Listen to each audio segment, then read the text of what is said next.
வணக்கம்.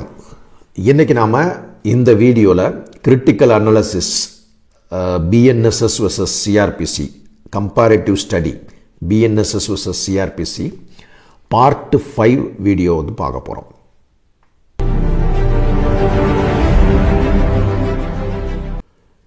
இந்த பார்ட் 5 வீடியோல முதல்ல பிஎன்எஸ்எஸ்ல 184 செக்ஷன் பிஎன்எஸ்எஸ்ல சரியா.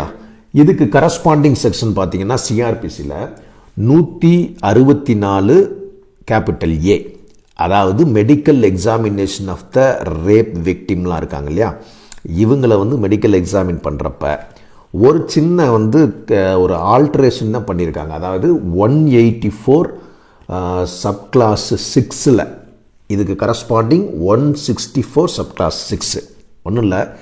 அதாவது இந்த மெடிக்கல் எக்ஸாமின் பண்ணதுக்கு அப்புறமேட்டுக்கு அந்த ரேப் விக்டிம்லாம் வந்து பண்ணதுக்கு அப்புறமேட்டுக்கு வித்தவுட் டிலே என்ன பண்ணோம்னா அந்த மெடிக்கல் ப்ராக்டிஷனர் ரிப்போர்ட்டை வந்து போலீஸுக்கு அனுப்பணும்னு சொல்லியிருப்பாங்க வித்தவுட் டிலே. இது வந்து பழைய சிஆர்பிசியில். இப்போ என்ன பண்ணிட்டாங்கன்னா அதுக்கு ஒரு டைம் லைன் ஃபிக்ஸ் பண்ணிட்டாங்க. இந்த டைம் லிமிட் என்ன அப்படின்னா வித்தின் 7 டேஸ்க்குள்ளே போலீஸுக்கு வந்து என்ன பண்ணணும், மெடிக்கல் ப்ராக்டிஷனர் வந்து அந்த ரிப்போர்ட்டை கொடுக்கணும். ஏன்னா இன்வெஸ்டிகேஷன் பர்பஸ்க்கு. அதுதான் வந்து 184 ஆஃப் பிஎன்எஸ்எஸில் சப் கிளாஸ் 6ல் வந்து சொல்லியிருக்கிறாங்க சரியா. அடுத்து பிஎன்எஸ்எஸில் 185 சரியா. இந்த இதுக்கு கரஸ்பாண்டிங் ப்ரொவிஷன் என்ன அப்படின்னு சொல்லி பார்த்தீங்கன்னா 165 சிஆர்பிசி. இந்த சர்ச்சில் 185ல் பிஎன்எஸ்எஸில் 185 சப் கிளாஸ் 2 இதில் வந்து சர்ச் பண்ணுறப்ப கண்டக்ட் பண்ணுறப்ப அது ஏற்கனவே வந்து நம்ம சர்ச்சுங்கிறதுலே பார்த்துருக்கோம். இங்கேயும் அதே தான் சொல்கிறாங்க. ஆடியோ வீடியோ எலக்ட்ரானிக் மீன்ஸை வந்து யூஸ் பண்ணிக்கலாம். எலக்ட்ரானிக் டிவைசஸ் ஃபோனு இல்லை வந்து மற்ற வீடியோகிராஃபு கேமரா எவ்ரிதிங் வந்து அதெல்லாம் வந்து பயன்படுத்தி சர்ச் பண்ணலாம் அப்படிங்கிறது ஒன்று சொல்லிடுறாங்க. அண்ட் ஆல்சோ இதில் முக்கியமாக வந்து ஒரு விஷயம் சொல்லிடுறாங்க. என்னென்னா இதுலேயும் வந்து ஒரு புதுசாக என்ன சொல்லிடுறாங்கன்னா டைம் லிமிட்டு ஒன்று ஃபிக்ஸ் பண்ணுறாங்க. இது வந்து 185 சப் கிளாஸ் 5 ஆஃப் பிஎன்எஸ்எஸில் சொல்லியிருக்கிறாங்க. என்ன சொல்லியிருக்காங்கன்னா மற்ற ப்ரொவிஷன்லாம் வந்து அதே தான், ஆனால் இதில் ஒரு டைம் லிமிட் மட்டும் ஃபிக்ஸ் பண்ணுறாங்க. என்ன டைம் லிமிட்னா போலீஸ் வந்து சர்ச் பண்ணதுக்கப்புறம் அதனுடைய டோட்டல் ரிப்போர்ட்ஸ் இருக்கு இல்லையா, இதை வந்து அதாவது ஏற்கனவே பார்த்தோம் சர்ச்னால் என்னென்னு பார்த்தோம். அந்த லிஸ்ட் ஆஃப் இது ஆர்டிகல்ஸு என்னென்ன சர்ச் பண்ணியிருக்காங்க, ப்ராப்பர்ட்டி என்ன பண்ணியிருக்காங்க, அந்த விட்னஸ் யார்ட்டு எல்லாமே வந்து சர்ச்சில் வந்து நம்ம ஏற்கனவே பார்த்துருக்கோம். ஸோ இப்போ இந்த ரிப்போர்ட்டை வந்து என்ன சொல்கிறாங்க அப்படின்னா within 48 hours time limit fix பண்ணுறாங்க. நியரஸ்ட் மேஜிஸ்ட்ரேட்டுகிட்ட ப்ரொடியூஸ் பண்ணணும் அந்த ரிப்போர்ட்டை அப்படிங்கிறது தான் வந்து இப்போ வந்து சொல்லியிருக்க விஷயம். இந்த 48 ஹவர்ஸுங்கிறத வந்து டைம் லிமிட் ஃபிக்ஸ் பண்ணிட்டாங்க. ஸோ அப்போ போலீஸ் பண்ணாங்கன்னா இமீடியட்டாக அந்த ரிப்போர்ட்ஸை வந்து 48 ஹவர்ஸில் மேஜிஸ்ட்ரேட்டுக்கு வந்து ஃபார்வர்ட் பண்ணணும் அப்படிங்கிற விஷயம் வந்து 185 சப் கிளாஸ் 5ல் வந்து சொல்லப்பட்டிருக்கு சரியா. சரி, அடுத்து இப்போ முக்கியமான இன்னொரு முக்கியமான ப்ரொவிஷன்ஸ், அதாவது 187 ஆஃப் பிஎன்எஸ்எஸ். இதுக்கு கரஸ்பாண்டிங் ப்ரொவிஷன் வந்து இதில் பார்த்திங்கன்னா நம்ம சிஆர்பிசியில் 167 சரியா. ஸோ 187 ஆஃப் பிஎன்எஸ்எஸில் என்ன முக்கிய மாற்றங்கள் வந்து வந்திருக்கு, இதுவும் ஒரு சர்ச்சைக்குரிய ஒரு விவாத பொருளான ஒரு செக்ஷனாக தான் மாறி இருக்கு. ஏன் அப்படின்னா 187 சப் கிளாஸ் 2 சரிங்களா, 187 சப் கிளாஸ் 2ல் ஒரு சில மாற்றங்கள் பண்ணியிருக்கிறாங்க. அதில் என்ன அப்படின்னா இப்போ நம்ம ஆல்ரெடி இது என்ன அப்படின்னா முதல்ல 187 என்ன சொல்லுது, அதாவது இன்வெஸ்டிகேஷன் இப்போ கம்ப்ளீட் பண்ணலை, 24 ஹவர்ஸ்க்குள்ளே போலீஸ் இன்வெஸ்டிகேஷனை கம்ப்ளீட் பண்ணலை சரியா. அப்படி இருக்கும் பட்சத்தில் என்ன அப்படிங்கிறது தான் இதில் சொல்லியிருப்பாங்க. இதில் போலீஸ் வந்து ரிமாண்ட் பண்ணுறாங்க இல்லையா, ரிமாண்டு அதுக்கப்புறம் கோர்ட்டினுடைய வந்து ஜுடிஷியல் கஸ்டடி, போலீஸ் கஸ்டடி, இது எல்லாமே இதில் பார்த்திங்கன்னா இந்த 187 பிஎன்எஸ்எஸில் தான் சொல்லியிருப்பாங்க. இதுக்கு கரஸ்பாண்டிங் இப்போ ஆல்ரெடி சொல்லிட்டேன் 167 சிஆர்பிசியில் இதெல்லாம் சொல்லிட்டு வருவாங்க, ரிமாண்டு கஸ்டடி எல்லாம். ஸோ ஆல்ரெடி உங்களுக்கு தெரியும். இப்போ ஒரு ரிமாண்டு வந்து எக்ஸ்டென்ஷன் பார்த்திங்கன்னா ஒவ்வொரு ரிமாண்ட் பண்ணதுக்கப்புறம் எக்ஸ்டென்ஷன் வந்து 15 days அட் த மேக்ஸிமம் வச்சுருப்பாங்க. அதே மாதிரி போலீஸ் வந்து இன்வெஸ்டிகேஷன் கம்ப்ளீட் பண்ணலை 24 ஹவர்ஸ்க்குலன்னா ரிமாண்ட் வந்து நியரஸ்ட் மேஜிஸ்ட்ரேட்டுன்னு இருக்கும்.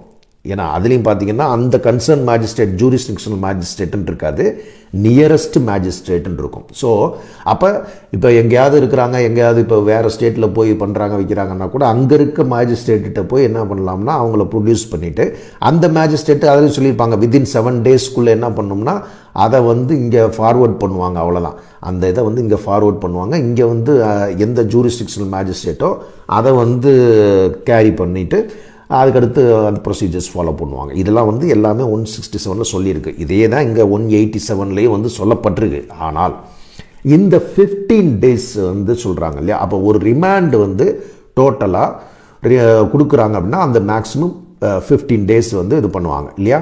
அந்த 15 டேஸுக்கு தான் வந்து போலீஸ் கஸ்டடியோ இல்லை வந்து இதுவோ அலோவ் பண்ணுவாங்க. நார்மலாக வந்து என்ன இருந்ததுன்னா ஃபஸ்ட்டு 15 டேஸுக்குள்ளே தான் என்ன பண்ணுவாங்கன்னா போலீஸ் கஸ்டடிலாம் வந்து கொடுப்பாங்க மேஜிஸ்ட்ரேட்டு. அந்த அதாவது ரிமாண்ட் பண்ணி அந்த ஃபஸ்ட்டு 15 டேஸில்.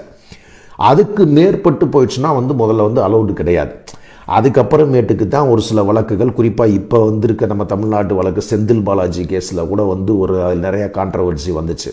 அதாவது வந்து அவருக்கு உடல்நிலை சரியில்லைன்னு வந்து ஹாஸ்பிட்டலில் இது பண்ணதுனால எங்களால் பண்ண முடியல, அந்த ஃபஸ்ட்டு 15 டேஸ் ஃபுல்லாக அங்கே இருந்துக்கிட்டாருன்னா நாங்கள் எப்படி போலீஸ் கஸ்டடி எடுக்கிறது, இந்த மாதிரியான இஷ்யூலாம் இப்போ வந்து அது சுப்ரீம் கோர்ட் வரைக்கும் போய் அதில் ஒரு ஏகப்பட்ட ஒரு பெரிய லென்த்திய ஆர்டர் ஒன்று போட்டிருப்பாங்க. பட் அந்த மாதிரி விஷயங்கள்லாம் இப்போ வந்து இந்த இதில் வந்து கையாளப்பட்டிருக்கு. இதில் 187 BNSSல இதில் வந்து என்ன பண்ணுறாங்கன்னா 15 டேஸ் இருக்கு இல்லையா, இப்போ என்ன சொல்லிட்டாங்கன்னா 40 டேஸ்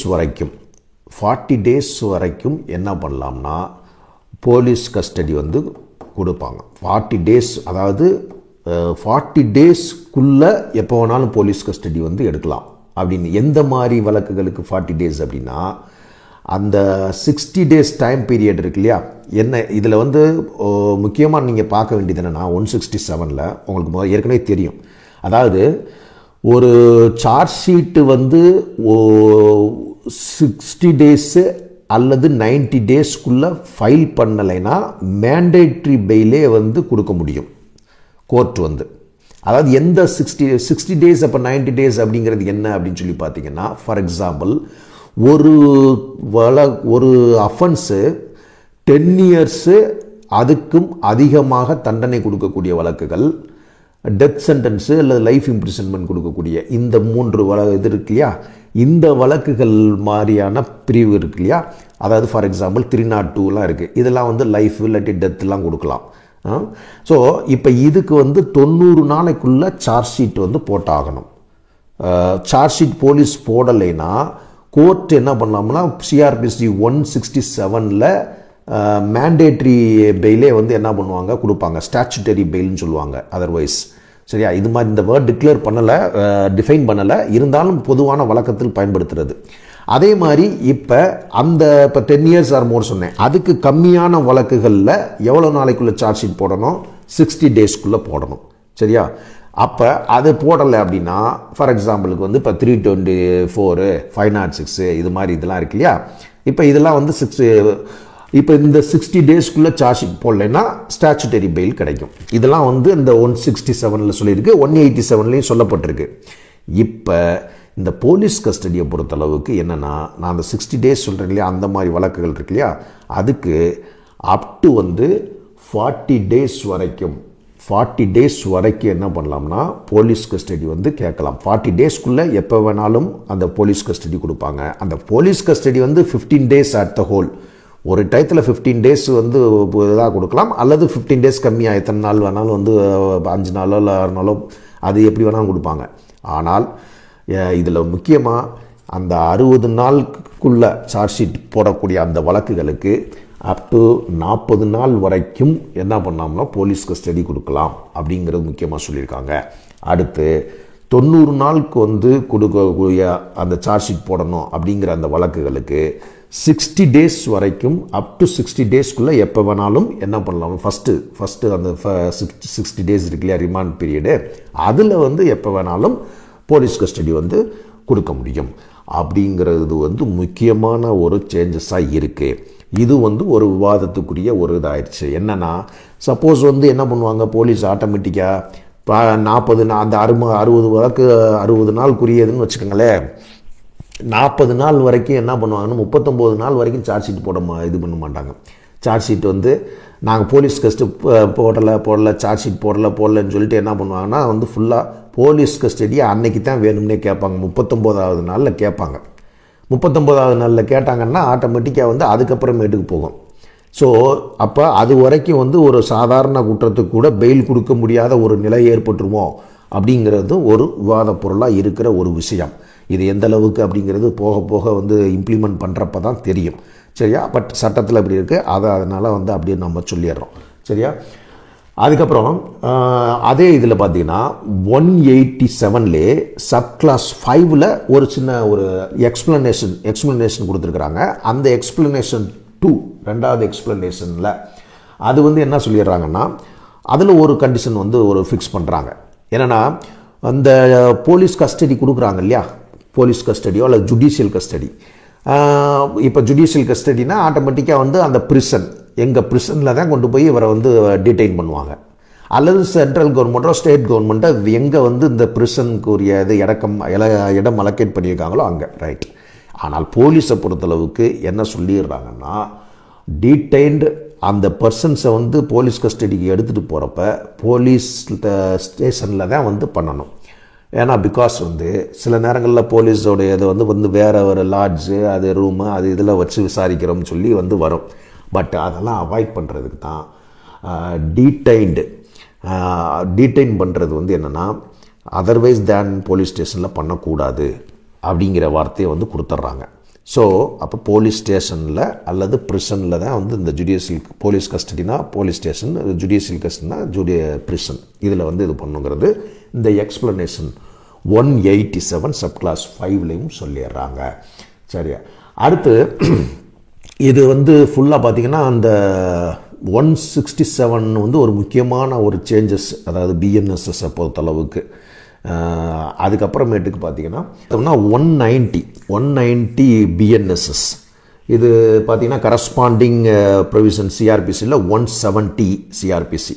ஸோ 190 பிஎன்எஸ்எஸில் என்ன அப்படின்னா இதில் வந்து cases sent to the magistrate when evidence is sufficient. அதாவது போலீஸ் சப்போஸ் எவிடன்ஸ் சஃபிஷியண்ட்டாக இருக்கும் பட்சத்தில் அந்த கேஸை வந்து மேஜிஸ்ட்ரேட்டுக்கு ஃபார்வர்ட் பண்ணுறாங்க.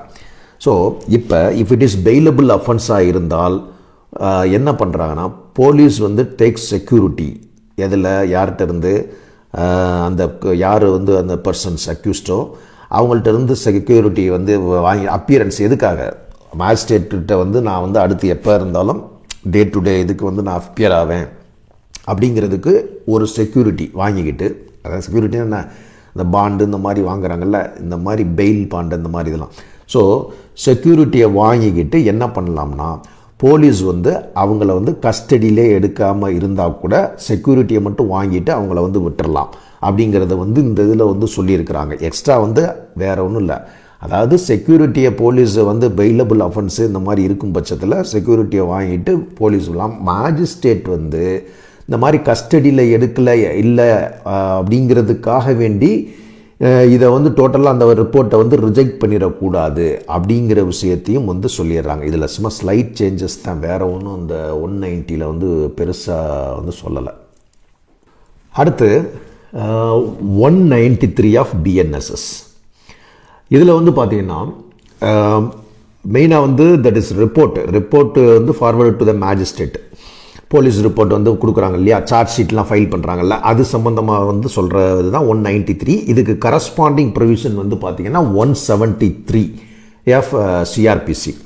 ஸோ இதில் பார்த்திங்கன்னா 193 சப் கிளாஸ் 2 பிஎன்எஸ்எஸில் ஒரு சில சேஞ்சஸ் வந்து பண்ணியிருக்காங்க. குறிப்பாக இது வந்து இதுக்கு கரஸ்பாண்டிங் பார்த்திங்கன்னா அங்கே சிஆர்பிசியில் 173 1A அந்த ப்ரொவிஷன் ஆஃப் சிஆர்பிசியில் தான் வந்து சொல்லியிருப்பாங்க. இங்கே வந்து 193 சப் கிளாஸ் 2ல கொண்டு வந்துட்டாங்க அந்த இதை.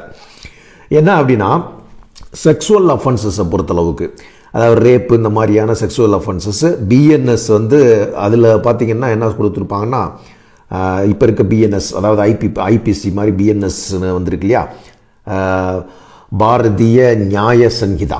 இதில் வந்து பார்த்தீங்கன்னா வந்து 67 செக்ஷன் 67லேருந்து 68 அதே மாதிரி பார்த்தீங்கன்னா 70 71 இந்த மாதிரி செக்ஷன்லாம் வந்து ஃபுல்லாக எதை பற்றி சொல்லியிருப்பாங்கன்னா இந்த செக்ஸுவல் அஃபென்சஸ் ரிலேட்டட் அஃபென்சஸை சொல்லியிருப்பாங்க.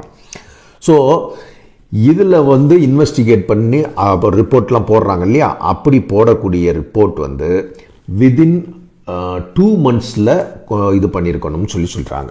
சரியா, 2 monthஸில் வந்து ரிப்போர்ட் வந்து ஃபைல் பண்ணியிருக்கணும், ஃபார்வர்ட் பண்ணியிருக்கணும் மாஜிஸ்ட்ரேட்டுக்கு. ஸோ அது வந்து ஒரு முக்கியமான இதாக சொல்கிறாங்க. ஏற்கனவே ஐ திங்க் வந்து 3 months இருந்ததை இப்போ கொஞ்சம் 1 month குறைச்சி 2 months அப்படின்னு சொல்லி ஆல்ட்ரு பண்ணியிருக்கிறாங்க. சரியா, அடுத்து அதே மாதிரி நம்ம ஏற்கனவே வந்து ஃப்ரீக்வெண்ட்டாக பார்க்குற செக்ஷன் தான் 173 சப் கிளாஸ் 2 சிஆர்பிசியில். இங்கே வந்து 193 ஆல்ரெடி சொல்லிட்டேன். 193ல் சப்செக்ஷன் 3ல் அதில் வந்து கிளாஸ் அதில் 1வது கிளாஸில் அதில் தான் வந்து இந்த போலீஸ் ரிப்போர்ட் வந்து ஃபார்வர்ட் பண்ணி இதில் கோர்ட்டில் வந்து ஃபைல் பண்ணுறது, மேஜிஸ்ட்ரேட்டை வந்து ஃபைல் பண்ணுறது. So charge sheet, filing of the charge sheet. So இதில் வந்து த்ரூ எலக்ட்ரானிக் மீடியா மூலமாக, த்ரூ எலக்ட்ரானிக் கம்யூனிகேஷன் மூலமாகவும் என்ன பண்ணலாம்னா ஃபார்வர்ட் பண்ணலாம், ரிப்போர்ட்டை வந்து மேஜிஸ்ட்ரேட்டுக்கு ஃபார்வர்ட் பண்ணி ஃபைல் பண்ணிக்கலாம் அப்படிங்கிறதும் வந்து இந்த இதில் சொல்லியிருக்காங்க. அதே மாதிரி இதில் 193 அந்த சப் கிளாஸ் 3லே ஆல்ரெடி சொன்னேன். சப் கிளாஸ் 3ல் சப் கிளாஸ் அதில் ஒன்று சப் கிளாஸ் 1ல் ஹைட்ஸுங்கிறது சப்செக்ஷன் சப் கிளாஸ். இதுலேயும் வந்து பார்த்தீங்கன்னா செக்ஸுவல் அஃபென்ஸ் பற்றி தான் இதுலேயும் வந்து சொல்லியிருக்கிறாங்க. இதில் அப்படி செக்ஸுவல் அஃபென்ஸ் சம்மந்தப்பட்ட ரிப்போர்ட்ஸ் வந்து மேஜிஸ்ட்ரேட்டை ஃபைல் பண்ணும் பொழுது ஒரு சில இதுகளை சொல்கிறாங்க. என்ன சொல்கிறாங்கன்னா, அதாவது அந்த சீக்வன்ஸ் ஆஃப் கஸ்டடி, அந்த அக்யூஸ்டோடைய கஸ்டடிலாம் என்னென்ன இது அப்படிங்கிறது டீட்டெயில்ஸ் எல்லாமே வந்து கரெக்டாக வந்து கொடுக்கணும். ஒன்று. ரெண்டாவது வந்து பார்த்திங்கன்னா இந்த ப்ராக்ரஸ் ஆஃப் த இன்வெஸ்டிகேஷன், இது ஒரு முக்கியமானது. இது எதுக்குன்னா இந்த செக்ஸுவல் அஃபென்சஸ்க்கு மட்டும்தான் சொல்லியிருக்காங்க, மற்ற இதுகளுக்கு வந்து இந்த மாதிரி கண்டிஷன்ஸ் எதுவும் சொல்லலை. ப்ராக்ரஸ் ஆஃப் த இன்வெஸ்டிகேஷன், அதாவது வந்து இன்வெஸ்டிகேஷன் வந்து சப்போஸ் வந்து இது நடந்துக்கிட்டு இருக்கு, இந்த 90 டேஸில் இந்த ப்ராக்ரஸ் ஆஃப் இன்வெஸ்டிகேஷன் வந்து என்ன ஆயிருக்குங்கிறது வந்து சப்போஸ் கம்ப்ளீட் பண்ணல வைக்கல அப்படின்னா 90 டேஸுக்குள்ளே வந்து அவங்களுக்கு வந்து என்னென்ன நடந்துக்கிட்டு இருக்குங்கிற விவரமோ அந்த விக்டிமுக்கோ அல்லது அந்த இன்ஃபார்மெண்ட்டுக்கோ சொல்ல வேண்டியதும் வந்து முக்கியமான இது விஷயம். அதையும் வந்து இதில் மென்ஷன் பண்ணியிருக்கணும். ஏன்னா மாஸ்டர் பார்க்குறப்ப அதெல்லாம் வந்து பண்ணியிருக்காங்களான்னு அடுத்து வந்து பார்ப்பாங்க. அதே மாதிரி இதில் வந்து பார்த்திங்கன்னா ஒரு சில நேரங்களில் விக்டிம் வந்து ஒருத்தவங்களாக இருப்பாங்க, ஆனால் இன்ஃபார்மெண்ட்டு ஒரு தேர்ட் பார்ட்டியாக கூட இருப்பாங்க. உங்களுக்கு தெரியும், கிரிமினலாக can be set in motion by any பர்சனுங்கிறது தான் ஜென்ரலான ஒரு ரூல். யார் வேணாலும் வந்து குற்றம் நடந்திருந்தால் யார் வேணாலும் அது சம்மந்தமாக புகார் கொடுக்கலாம், இப்போ எழுப்பலாம் அப்படிங்கிறது தான் ஜென்ரலான பொதுவான விதி. ஸோ அப்போ சில இந்த மாதிரி செக்ஸுவல் அஃபென்சஸில் வந்து என்ன பண்ணுவாங்கன்னா, சில நேரங்களில் வந்து ஒரு பப்ளிக் வந்து ஒரு அசோசியேஷனோ இல்லை வேறு ஏதாவது அவங்க கூட இதில் இன்வால்வ் ஆகி வந்து கம்ப்ளைண்ட் கொடுத்துருப்பாங்க, வச்சுருப்பாங்க. இப்போ எப்படி இருக்கலாம், இல்லை வேறு ஒரு நபர். அப்படி இருக்கும் பொழுது யார் இன்ஃபர்மேஷன் ஃபஸ்ட்டு கொடுத்தாங்களோ அவங்களுக்கும் என்ன பண்ணணும்னா, இந்த என்ன ஆக்ஷன்ஸ் வந்து அந்த புகாரின் அடிப்படையில் எடுக்கப்பட்டது அப்படிங்கிற விவரங்களும் வந்து அவங்களுக்கு வந்து கொடுக்கணும் அப்படின்னு சொல்லியும் வந்து இந்த 193 சப் கிளாஸ் 3ல் வந்து அந்த சொல்லியிருக்கிறாங்க. இதெல்லாம் வந்து கொஞ்சம் அந்த புதுசாக வந்து எக்ஸ்ட்ரா சொல்லி இருக்க விஷயம் இந்த செக்ஷனில். அதே மாதிரி 193லே சப் கிளாஸ் 8ல் என்ன சொல்லிடுறாங்கன்னா, அதுக்கு கரஸ்பாண்டிங் ப்ரொவிஷன்ஸ் வந்து பார்த்தீங்கன்னா 173 சப் கிளாஸ் 7. ஸோ இதில் அந்த மேஜிஸ்ட்ரேட்டை கொடுக்குறப்ப டியூலி இண்டெக்ஸ்டுன்னு சொல்லி கொடுத்துருக்குறாங்க. அதாவது அந்த ஃபார் எக்ஸாம்பிள் ஏற்கனவே வந்து கொடுப்பாங்க, சார்ஜ் ஷீட் சும்மா ஜென்ரலாக ஃபைல் பண்ணிட்டு போயிடுவாங்க. இப்போல்லாம் அப்படி வந்து இல்லை பண்ண முடியாது. வந்து எஃப்ஐஆரா 1, இல்லை கம்ப்ளைண்ட் 1, எஃப்ஐஆர் 2, இல்லை வந்து அடுத்து வந்து அக்யூஸ்டோட டீட்டெயில்ஸ், இல்லை வந்து எல்லாம் அந்த இதை ஃபுல்லாக டியூலி இண்டெக்ஸ்டு 1, 2, 3 போட்டு ஹைகோர்ட்லாம் இப்போ எப்படி பண்ணுறாங்களோ அதே மாதிரியே இங்கேயும் வந்து ரிப்போர்ட்ஸ் வந்து பண்ணுறப்பயே இண்டெக்ஸ் பண்ணியிருக்கணும் அப்படிங்கிற செய்தி சொல்லிடுறாங்க. அதுக்கப்புறம் முக்கியமாக 193 சப் கிளாஸ் 9 ஆஃப் பிஎன்எஸ்எஸ், இதுக்கு கரஸ்பாண்டிங் பார்த்தீங்கன்னா 173 சப் கிளாஸ் 8. அதாவது இது என்னென்னா பெரும்பாலும் பார்த்துருப்பீங்க, ஃபர்தர் இன்வெஸ்டிகேஷனை பற்றி சொல்கிற செக்ஷன் தான். ஃபர்தர் இன்வெஸ்டிகேஷன், அப்படி ஃபர்தர் இன்வெஸ்டிகேஷன் அதாவது ரிப்போர்ட்டு வந்து ஃபைல் பண்ணுறாங்க, வைக்கிறாங்க, ஃபர்தர் இன்வெஸ்டிகேஷன் வேணும் அப்படிங்கிற பட்சத்தில் இப்போ இதில் ஒரு கண்டிஷன்ஸ் வந்து சொல்லிடுறாங்க. என்ன அப்படின்னா, சப்போஸ் டூரிங் த ட்ரையல்னு வச்சுக்கோங்களேன், ட்ரையலுக்கு முன்னாடி அப்படின்னா வந்து ஒன்றும் அதை பற்றி ஒன்றும் சொல்ல. டியூரிங் த ட்ரையலுக்கு அப்போ என்ன பண்ணணும்னா, ஃபர்தர் இன்வெஸ்டிகேட் பண்ணணும்னா பெர்மிஷன் ஃப்ரம் த கோர்ட் வந்து கண்டிப்பாக வேணும் அப்படிங்கிறாங்க. அப்போ ஒரு மேஜிஸ்ட்ரேட்டோ அல்லது கோர்ட்டில் வந்து பெர்மிஷன் வாங்கிட்டு தான் ஃபர்தர் இன்வெஸ்டிகேஷன் வந்து பண்ண முடியும். எப்போ? டியூரிங் ட்ரையல் வந்து ப்ரொசீடிங்ஸ் இருக்குது இல்லையா, அப்போ. சரியா? அப்படி வாங்குறப்ப ஒரு வேளை வந்து கொடுக்குறாங்க, பெர்மிட் பண்ணுறாங்கன்னு வச்சுக்கோங்க ஃபர்தர் இன்வெஸ்டிகேஷனுக்கு. வித்தின் 90 டேஸுக்குள்ளே அந்த இன்வெஸ்டிகேஷனை கம்ப்ளீட் பண்ண சொல்கிறாங்க. சப்போஸ் ஒரு சில நேரங்களில் அந்த 90 டேஸில் கம்ப்ளீட் பண்ண முடியாத ஒரு சூழல் வரும் போலீஸுக்கு. அப்போ என்ன பண்ணலாம்னா, எக்ஸ்டென்ஷன் ஆஃப் டைம் வந்து திருப்பி கேட்டுட்டு அதுக்கப்புறம் தான் மேஜிஸ்ட்ரேட்டோ அல்லது கோர்ட்டோ அலோவ் பண்ணுறப்ப திருப்பி தான் வந்து என்ன பண்ண முடியும்னா அதுக்கப்புறம் அந்த ஃபர்தராக இன்வெஸ்டிகேட் பண்ண முடியும். ஸோ அப்படிங்கிறது சம்மந்தமாகவும் இப்போ என்னென்னா 193 சப் கிளாஸ் 9 அது corresponding CrPC 173 sub clause 8 further investigation சம்மந்தமாக சொல்லியிருக்கிறாங்க. அடுத்து பிஎன்எஸ்எஸில் செக்ஷன் 195 ஆஃப் பிஎன்எஸ்எஸ். இதில் ஒரு சில மாற்றங்கள் மட்டும்தான் பண்ணியிருக்காங்க. இது ஏற்கனவே ஒரு சில இதில் சொன்ன விஷயங்கள் தான் இங்கேயும். அதாவது 190 இதுக்கு கரஸ்பாண்டிங் செக்ஷன் வந்து 175 ஆஃப் சிஆர்பிசி. அதாவது power to summon the persons. அதாவது இந்த செக்ஷன் குறிப்பாக எதுக்கு வந்து வருது அப்படின்னு பார்த்தீங்கன்னா, இப்போ சஸ்பீசியஸ் டெத்துன்னு ஒத்துக்கோங்க. 176 இந்த மாதிரி இருக்கு இல்லையா, ஏற்கனவே சிஆர்பிசியில் சஸ்பீசியஸ் டெத்தில் வந்து என்கொயரி பண்ணுறாங்க இல்லையா, போலீஸ் வந்து என்கொயரி பண்ணுறது வைக்கிறது இருக்கு இல்லையா, இது சம்மந்தமாக தான் சொல்லியிருப்பாங்க. ஸோ அப்படி இந்த சஸ்பீசியஸ் டெத்து, அன்நேச்சுரல் டெத்து இப்படி இருக்கிறப்ப என்ன பண்ணலாம்னா போலீஸ் வந்து சம்மன் பண்ணலாம். அந்த அது சம்மந்தமாக யார் வந்து தெரிஞ்சிருக்காங்க, விஷயங்கள் ஃபேக்ட்ஸ் அண்ட் சர்க்கம்ஸ்டன்சஸ்லாம் தெரிஞ்சிருக்கு அப்படிங்கிறப்ப அவங்களுக்கு சம்மன் பண்ணி விசாரிக்கலாம். அப்போ அதுதான் வந்து இப்போ இந்த செக்ஷனில் தான் அதை சம்மன் பண்ணுவாங்க. ஏன்னா 175ல் ஏற்கனவே வந்து உள்ள சிஆர்பிசியில் சம்மன் பண்ணுவாங்க. இப்போ வந்து பிஎன்எஸ்எஸ் 195ல் power to summon the persons அப்படிங்கிறது இருக்குது. ஸோ இதில் ஒரு ஒரு கண்டிஷன்ஸ் வந்து சொல்லிடுறாங்க. அதாவது சப்போஸ் மேல் பர்சன், அதாவது அண்டர் த ஏஜ் ஆஃப் 15 இயர்ஸாக இருந்தாலோ அல்லது வந்து ஒரு 60 இயர்ஸுக்கு மேலே இருந்தாலோ மேல் பர்சன்ஸில், அல்லது உமனாக இருந்தாலோ, அல்லது மென்டலி ஆர் ஃபிசிக்கலி டிசேபிள்டு பர்சனாக இருந்தாலோ, அல்லது அக்யூட் இல்னஸ், அதாவது ரொம்ப முடியாத ஒரு நோய்வாய்ப்பட்டு முடியாமல் இருக்கிற ஒரு அக்யூட் இல்னஸ்ன்னு சொல்கிறாங்க. ஸோ அப்படி இருக்கும் நபர்கள், அப்படி இருக்கும் பட்சத்தில் இந்த மாதிரி சம்மன் அனுப்புகிறப்ப போலீஸே வந்து வேர் தே ரிசைட்ஸ், அவங்க எங்கே வசித்து வாழ்ந்து வர்றாங்களோ அந்த இடத்துக்கு போலீஸ் போய் அங்கே வந்து விசாரணை வந்து மேற்கொள்ளணும் அப்படின்னு சொல்லிடுறாங்க. அதே மாதிரி அதிலே வந்து சப்போஸ் இன்னொரு கண்டிஷன் சொல்லுங்க, இந்த நபர்கள் சப்போஸ் மேற் சொன்னேன் இல்லையா, அந்த 15 இயர்ஸு 65 இயர்ஸ் இதெல்லாம் சொன்னேன் இல்லையா ஏற்கனவே. இப்போ இந்த நபர்கள் இவங்க வந்து வில்லிங்காக இருக்காங்க, இல்லை ஸ்டேஷன்லேயே வந்து விசாரிக்கிறதுக்கு வந்து கோஆப்ரேட் பண்ணுறோம், இல்லை நாங்களே வர்றோம் அப்படின்னு சொல்கிறப்ப வில்லிங்காக இருக்கும் பட்சத்தில் காவல் நிலையத்திலே வச்சு அவங்களை வந்து விசாரணை செய்யலாம். அப்படிங்கிறது தான் வந்து இந்த செக்ஷன் 195 ஆஃப் பிஎன்எஸ்எஸில் சொல்லியிருக்காங்க. அடுத்து பார்த்தீங்கன்னா பிஎன்எஸ்எஸில் 202 பிஎன்எஸ்எஸில், அதாவது இதுக்கு கரஸ்பாண்டிங் ப்ரொவிஷன்ஸ் வந்து சிஆர்பிசியில் 182 of CrPC. That is offences committed by லெட்டர்ஸ்ன்னு மட்டும் வந்து கொடுத்துருப்பாங்க எங்கள் சிஆர்பிசியில் 182ல்.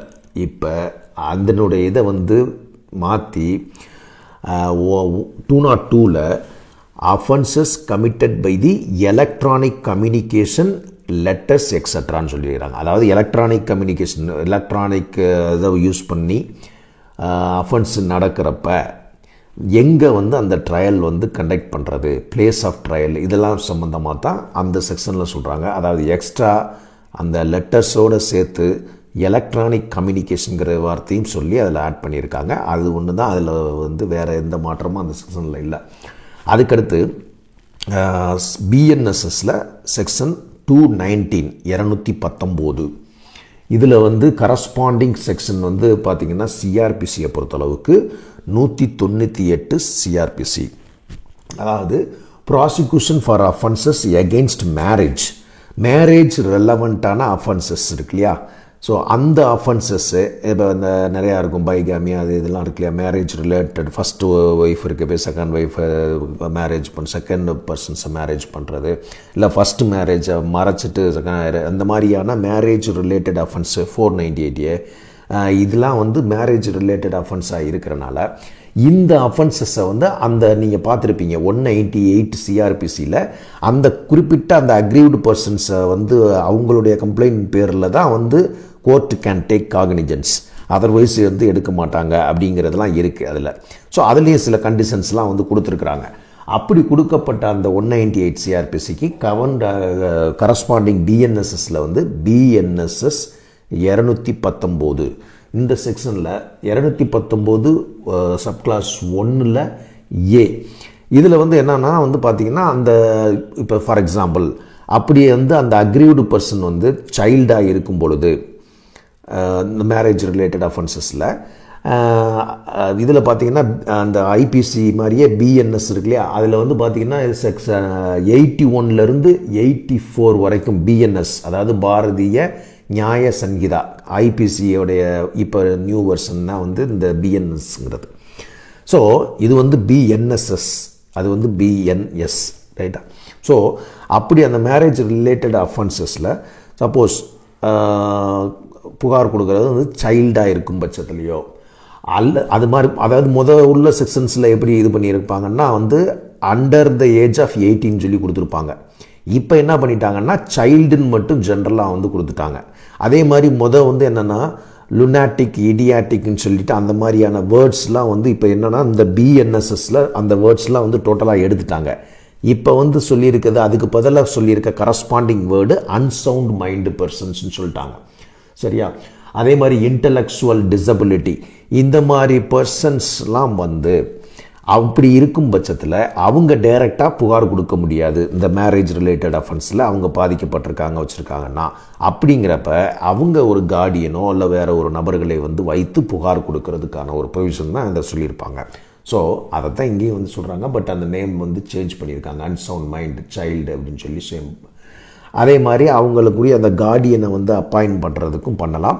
அது வந்து என்னென்னா 219 சப்கிளாஸ் 3 பிஎன்எஸ்எஸில் வந்து அப்பாயின்ட் பண்ணலாம்.